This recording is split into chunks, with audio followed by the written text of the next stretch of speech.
passado, que já passa também a ser... Oi. Que também passa a ser, fazer parte desse conjunto de amizades latino-americanas que a gente vai construindo ao longo da vida.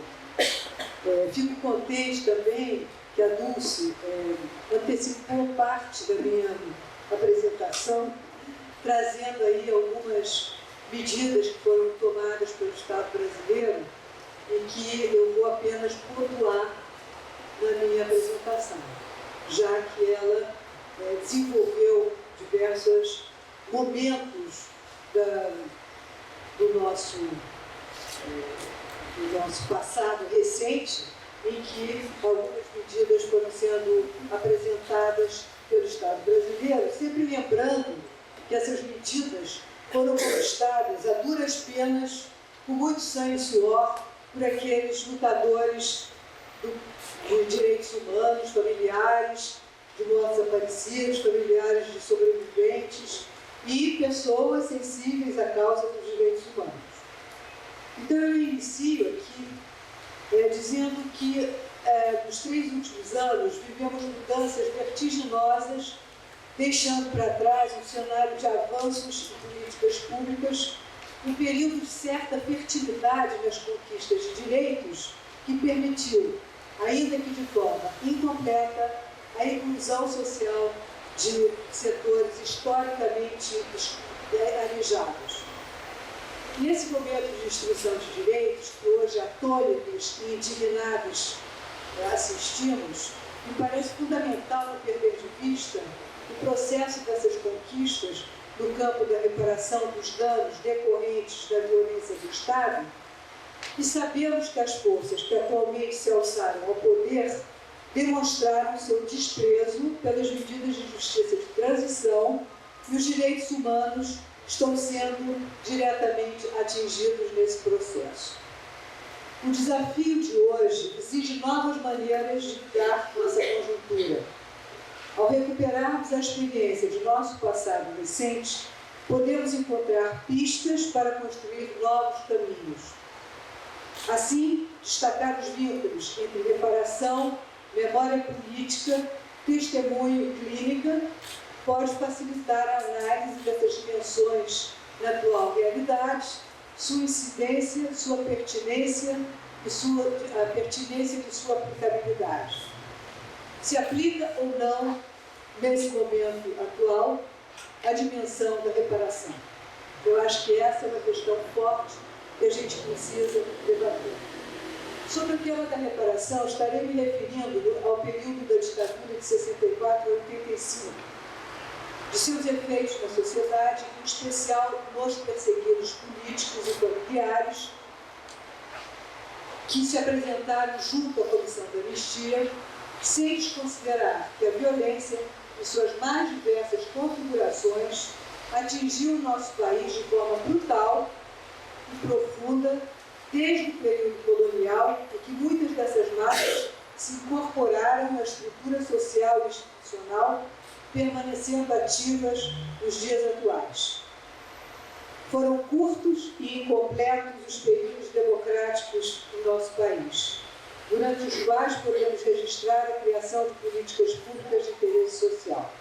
Sob alternâncias de regimes, os avanços conquistados no campo dos direitos sociais e políticos foram sistematicamente ameaçados por forças conservadoras, elites saudosas de ditaduras, que se aproveitaram de períodos de crise política e institucional, ou as fomentaram, para a implantação de um regime que as favoreça de forma exclusiva. O controle militar, a partir do golpe de 64, se estendeu por 21 anos, o mais longo do período ditatorial entre os países latino-americanos, que foram atingidos por golpes militares. Em regimes organizados, de forma vertical, dogmática e autoritária, de forte controle repressivo, as produções de subjetividade tendem à reprodução de subjetivações dominantes.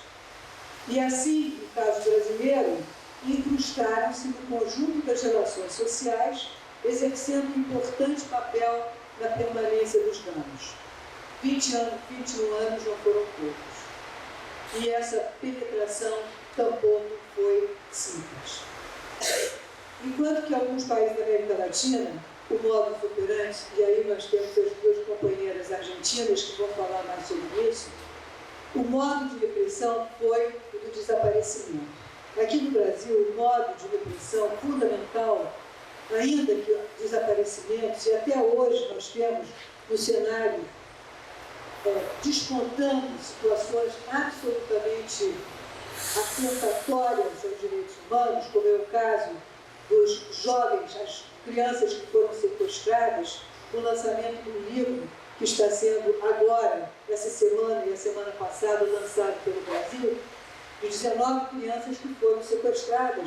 A cada dia aparecem violências vindas do período. E podemos dizer também que o modo fundamental aqui no Brasil foi o modo repressivo de tortura. E a tortura marca os nossos corpos, os corpos daqueles que experimentaram a tortura na prisão e nas ruas, de uma maneira assustadora, assim como assusta profundamente a sociedade com receio de que isso venha acontecer com eles, já que essa foi uma prática desde o início da colonização até os dias atuais. Ela nunca deixou de existir sistematicamente e de forma generalizada no nosso país. Então, a cultura do medo, instituída pela política do terror, contribuiu para o silenciamento da sociedade. As marcas da violência estatal se irradiaram aos mais variados setores e permaneceram no tempo.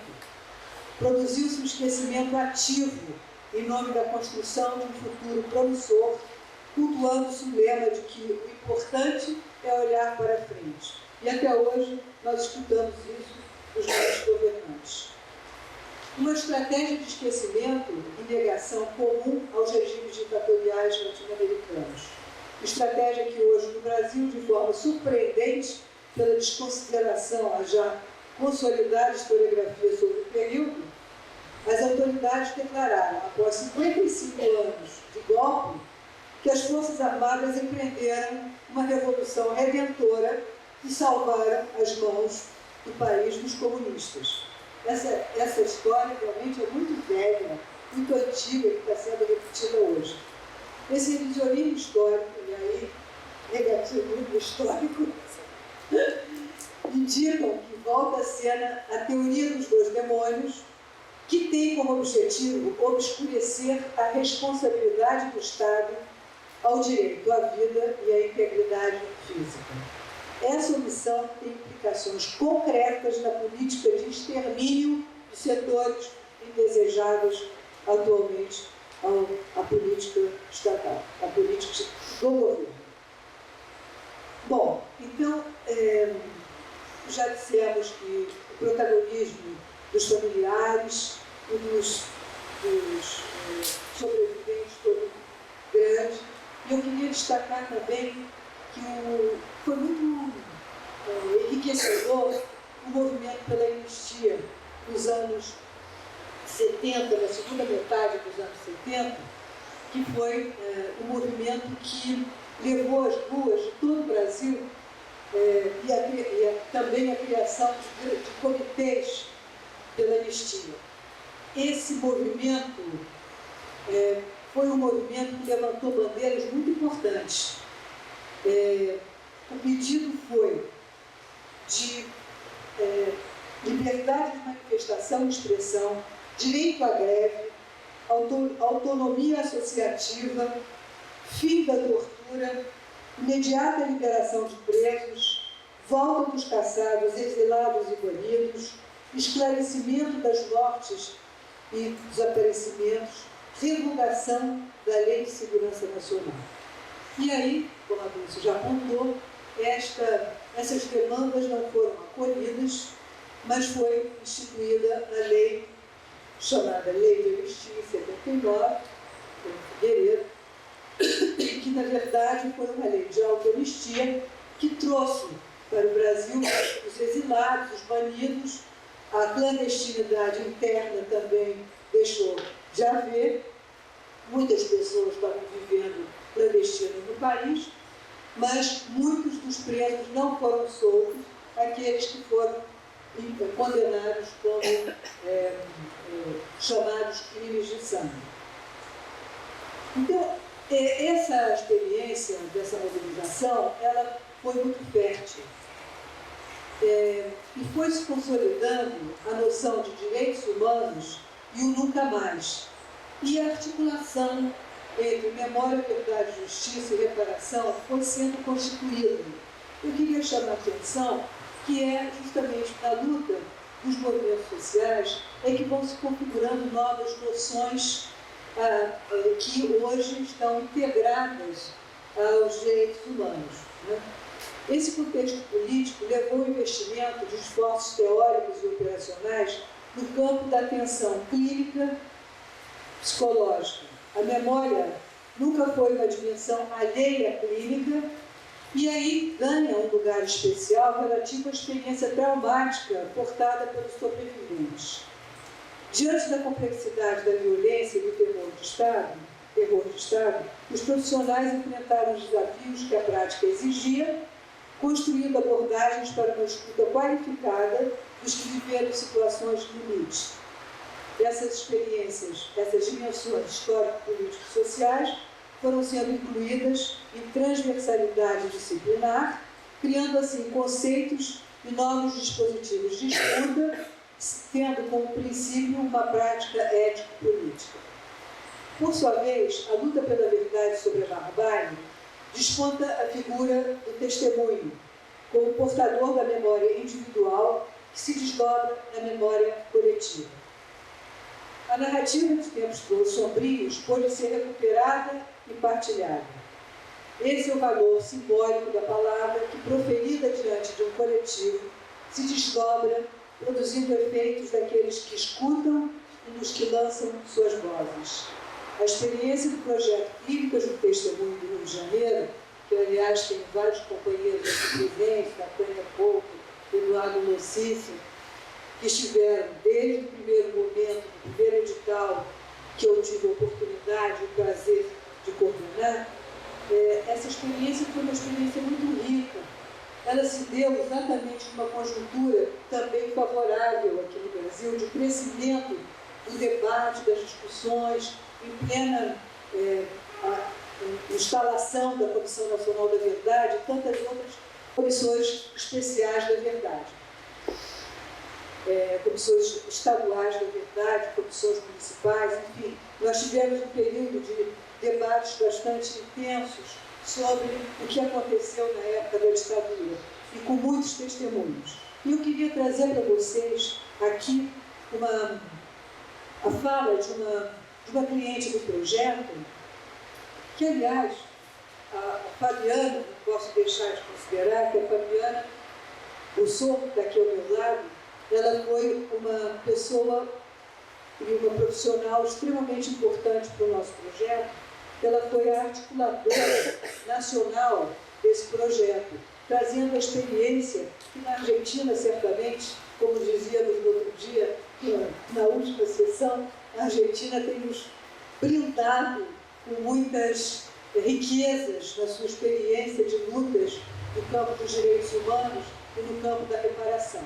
E Fabiana foi nossa parceira especialíssima no projeto Clínicas do Testemunho, desde o primeiro ao segundo edital.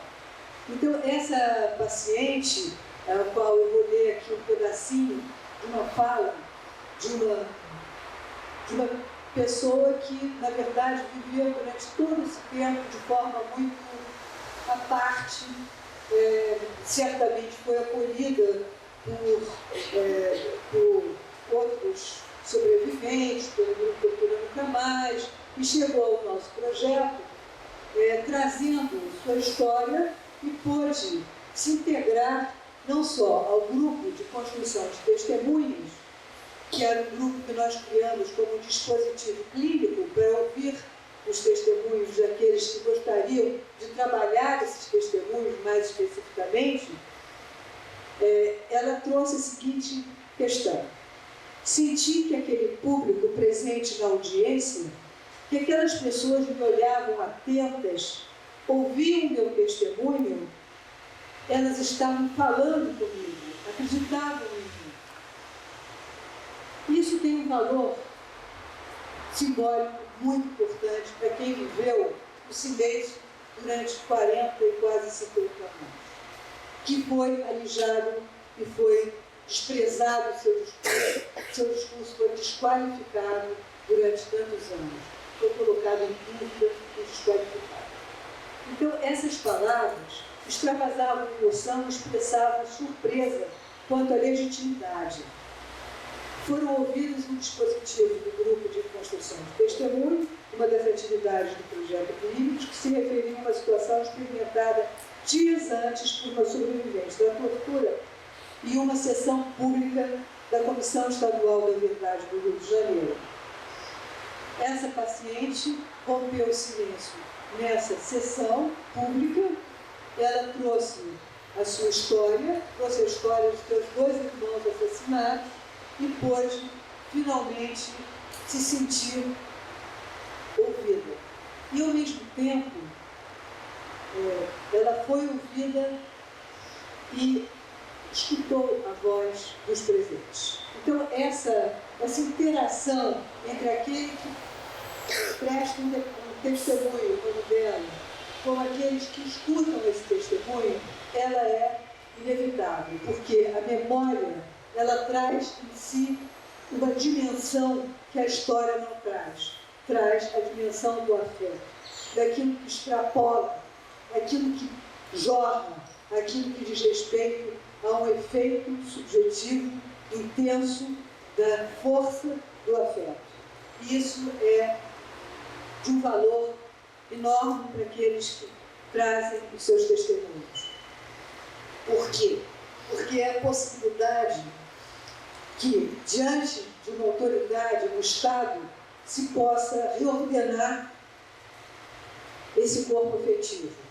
É o momento em que há o reconhecimento da parte do Estado que assume um compromisso de não repetição, um compromisso com aquele que emite o seu testemunho e, ao mesmo tempo, com aqueles presentes, que esse testemunho pode ganhar uma outra força de construção de si, de construção do próprio sujeito, de considerar que ele já não é mais aquela pessoa que foi, que diante da cena de tortura e da perseguição, sofreu a retirada de sua dignidade por parte de seus algozes. Então, é a restituição da dignidade desse sujeito que está em cena no testemunho diante do Estado. E só o Estado pode reparar os crimes que ele mesmo cometeu. Isso não nos enganemos, porque, por mais que nós possamos, como psicólogos, ouvir as pessoas que nos procuram, é o Estado o responsável por reparar, porque foi ele que cometeu os crimes de lesa humanidade. E, portanto, ele tem essa missão. No caso do Brasil, como disse a Lúcia, esse processo foi muito limitado, muito estreito e muito curto. Quando se iniciava o processo de amplitude dessa dimensão da reparação, foi ceifado pelo governo Temer, pelo golpe que houve em 2016, o processo da Comissão de Anistia, que teve um valor bastante significativo, a meu ver. E aqui eu gostaria de trazer para vocês também, trazer rapidamente alguns outros aspectos, né, que me parecem importantes, porque essa conquista da reparação, ela vem de longe também, né? Não só com a Comissão Especial sobre Mortos Desaparecidos Políticos, mas ela também, anterior a ela, nós já tivemos a incorporação dos perseguidos dos seus postos de trabalho. Né? E esse processo foi muito tímido, lento, gradativo e acontecendo como pílulas, né? como as pílulas que foram aos poucos sendo introduzidas pelo Estado brasileiro. E no caso da comissão, antes da comissão de anistia, nós tivemos nos Estados brasileiros comissões de reparação, comissões estaduais de reparação, e que foi uma articulação entre ex-presos políticos, profissionais e parlamentares que organizaram em cada estado, através das assembleias legislativas, a instalação de uma comissão para verificar os casos de perseguição no próprio estado a que se referia.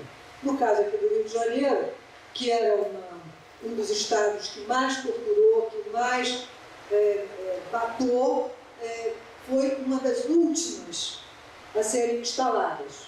Né? E tivemos muito pouco tempo da comissão de reparação aqui.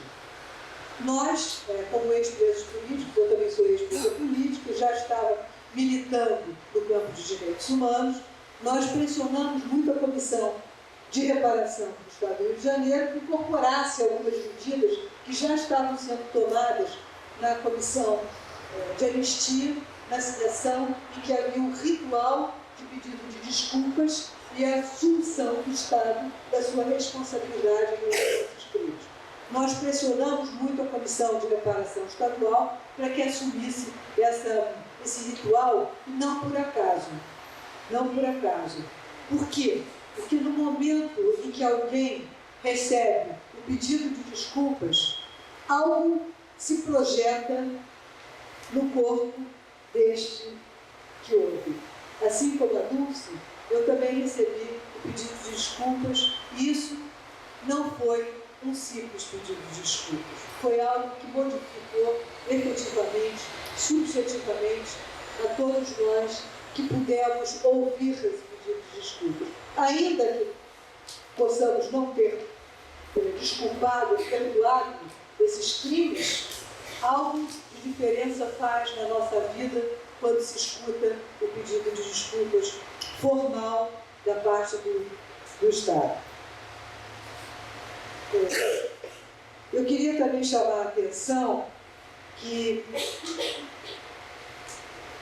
na verdade, nós costumamos dizer que o Estado brasileiro não avançou em nada na área de justiça, avançou um pouco na área da verdade, porque certamente a Comissão Nacional da Verdade conseguiu em 2 anos e pouco avançar, as comissões estaduais conseguiram acrescentar. A coleta desse material durante esse período foi uma coleta muito importante, com pesquisadores, alguns deles aqui da Comissão Estadual da Verdade estão presentes, estão desdobrando suas práticas nas investigações sobre esse período. Isso é muito útil para a nossa sociedade tão esquecida e tão alijada de qualquer vínculo mais forte com a nossa memória. Então, eu gostaria de chamar a atenção que, na verdade, nós avançamos pouco e avançamos um pouco mais na reparação, mas durante o período curto. E nesse período desse avanço, sem dúvida alguma, há que considerar 70 mil pessoas se aproximaram da Comissão da Anistia durante o período de 2002, 2003, quando foi regulamentada a Comissão da Anistia, até 2016, haviam 70 mil pedidos de anistia, por volta dele. Hoje, nós sabemos que cerca de 37 mil já foram examinados e outros estão pendentes. E hoje se corre o risco de que muitos deles haja uma revisão, como se anunciou por parte da atual ministra Damares, pastora, que haverá uma revisão, assim como no Congresso Nacional, estão sendo revistas, está sendo criada por parlamentares do Senado, uma CPI para revisar as anistias. Então, nós estamos numa situação bastante grave de desmonte da Comissão de Anistia, que hoje se mantém exclusivamente a duras penas, apenas examinando alguns poucos. E o mais grave é que entraram em cena recentemente, há uma semana, cerca de 10 dias, foram indicados novos conselheiros para a Comissão de Anistia. Porque a Comissão de Anistia sempre teve um conselho constituído por pessoas que dominavam o assunto à luz da justiça de transição. E foram todos eles, praticamente, restaram muito poucos, acho que atualmente uma pessoa antiga, que estavam muito referidos a essa elaboração da justiça de transição, levando em conta os danos sofridos por aqueles que tinham sido atingidos pela violência. E hoje,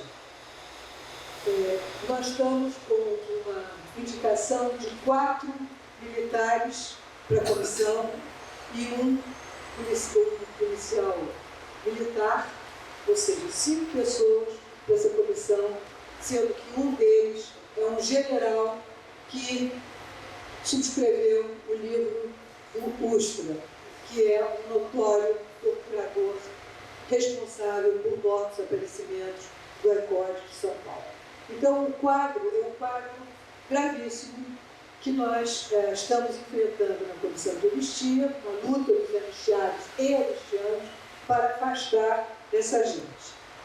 Mas eu queria, para finalizar, já são passados muitos minutos, um dos desafios que nós temos hoje é pensarmos o que fazer.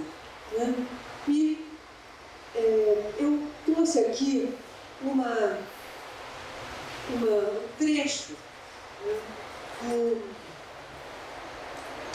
um escrito de uma pessoa que está aqui, do Javier Fitz, que está aqui conosco hoje, para a gente poder pensar sobre a memória política e o que ela nos oferece. Né? Ele diz assim: a memória política busca interferir no mundo social, confrontando a realidade jurídica, cultural, política, porque se trata de narrativas e práticas que somente adquirem potência quando ingressam na esfera pública. É a partir daí que buscam exercer influência e confrontar, porque o destinatário de sua mensagem é sempre o poder. A memória política é um tipo de ação estratégica.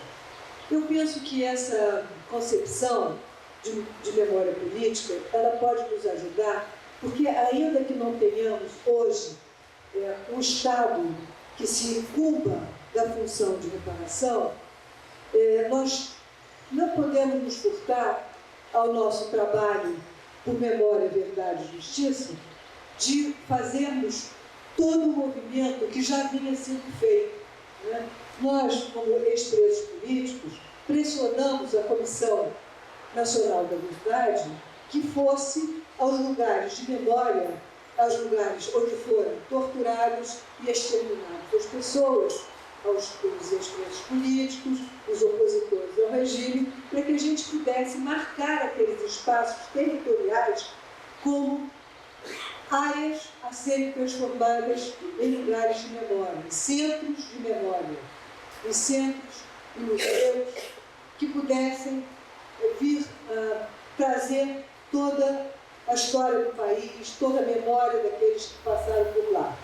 E, ao mesmo tempo, cobramos da Comissão Nacional da Verdade que ouvisse o testemunho daqueles que passaram por lá.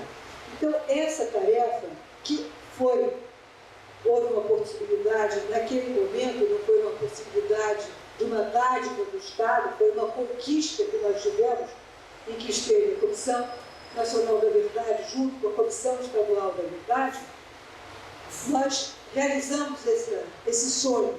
E hoje nós temos também já iniciado o processo de memória diante de centros de memória, como aqui no Rio de Janeiro, o caso do DOPS, né, que há anos nós estamos lutando para transformar o espaço do DOPS em espaço de memória, para justamente poder fazer dele um centro de ativação dos direitos humanos aqui no Rio de Janeiro. Essa luta não está perdida. Nós fomos marcados, temos já no nosso DNA, só dizendo assim, né? Quem vive, quem é sensibilizado pelos direitos humanos, quem se compromete, quem se implica, já está marcado para o resto da sua vida e vai continuar lutando. E mesmo que não tenhamos, nesse momento, o apoio do Estado, nós vamos continuar lutando e pressionando algumas esferas estatais que não está tudo perdido, como, por exemplo, a Procuradoria Federal dos Direitos do Cidadão, que tem respaldado todas as nossas ações de luta por memória, verdade e justiça, pela Comissão de Anistia, tem acompanhado de perto. E temos também, estou vendo aqui a Fernanda, que está lá, a Fernanda é da Comissão Especial sobre Mortos Desaparecidos.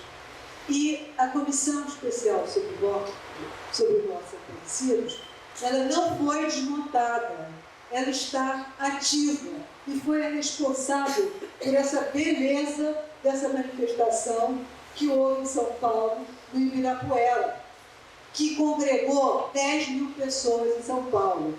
Então, me parece que a gente tem que considerar que essa narrativa que hoje está sendo emitida pelos saudosos da ditadura, ela tem funcionado como um tiro no pé, porque as pessoas se sentem muito mais implicadas em levantar a batalha e as bandeiras da memória, da verdade e da justiça e da reparação.